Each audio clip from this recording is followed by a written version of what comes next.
answers to the break-even question, question 22. Your question.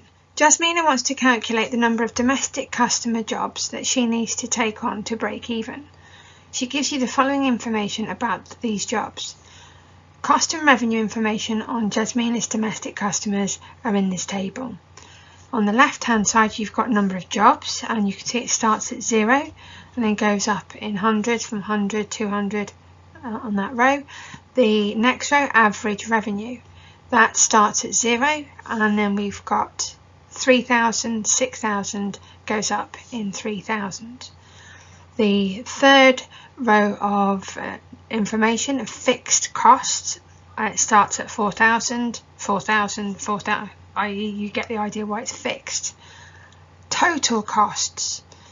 Total costs start at 4,000, be aware of that, and then it goes up 5,000, 6,000, it goes up 1,000. So that's, take note of how the numbers go up because of what you're going to be asked to do.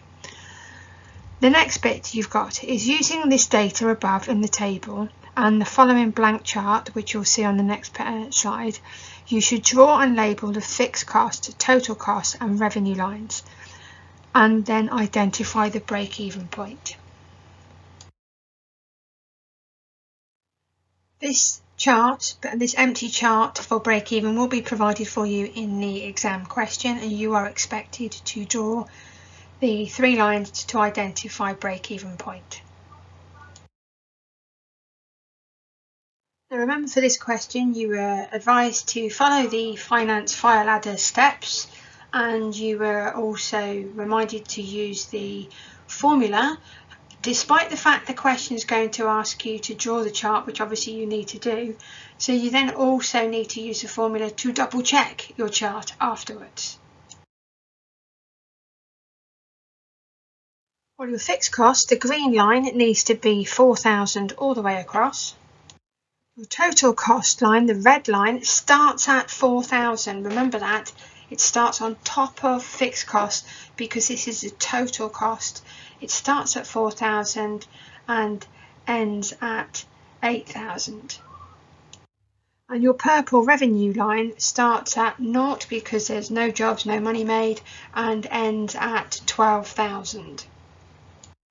So the point at which the total cost, the red line, and the revenue, purple line, crosses is the break-even point, and that point says that's 200 customers, 200 jobs that Jasmina needs to do in order to break even.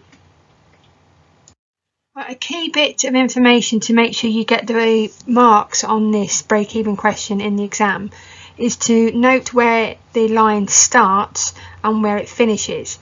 When you've got those 2 points and you draw the line in the middle, then that will make sure that you've got your points.